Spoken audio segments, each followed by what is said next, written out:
24 hours after Central Bank Governor Dr. Patrick Njoroge declined a face-to-face meeting with CORD leaders over the Eurobond transaction, the opposition team has accused him of violating the constitution and using his office to shield persons alleged to have corruptly benefited from the Eurobond transaction.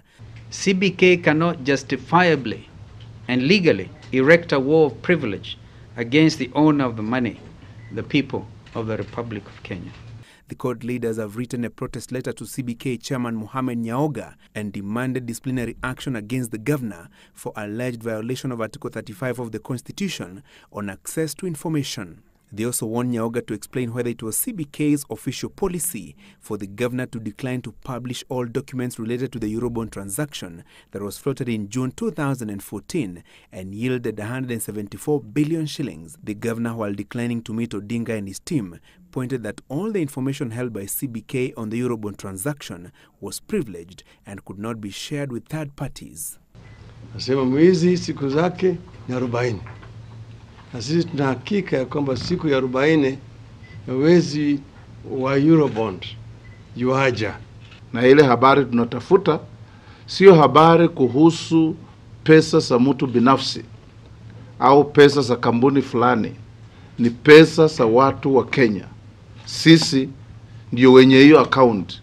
However, the same CBK chairman that CORD wants to take disciplinary action against the governor was in Odinga's list of persons of interest that he unveiled in January. Persons he claimed had information on the alleged loss of 140 billion shillings generated from the Eurobond transaction. That's the reason why we are pushing this thing directly to his door. As you know, he has taken me to court, but I don't care, and I'm not scared. The government has, however, dismissed Odinga's assertion that the 174 billion shillings raised in the Eurobond transaction could not be accounted for. The National Treasury's position is that 53 billion shillings was used to pay a syndicated loan, while the balance was absorbed into the national budget to finance infrastructural projects.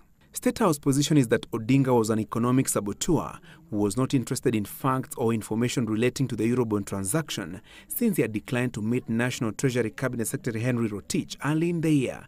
The presidential communication team also claims Odinga was bullying the central bank governor. Kama hiyo pesa iliingia, uchumi ya taifa letu ingeimarika. Ile shida wananchi walikuwa nao hazingekuweko. The CORD team has also turned its guns on President Uhuru Kenyatta for failing to appoint the Central Bank Board of Directors. How can the president be sleeping on the job this much that he even forget that his central bank does not have a board? Francis Gachuri, Citizen Live at 9.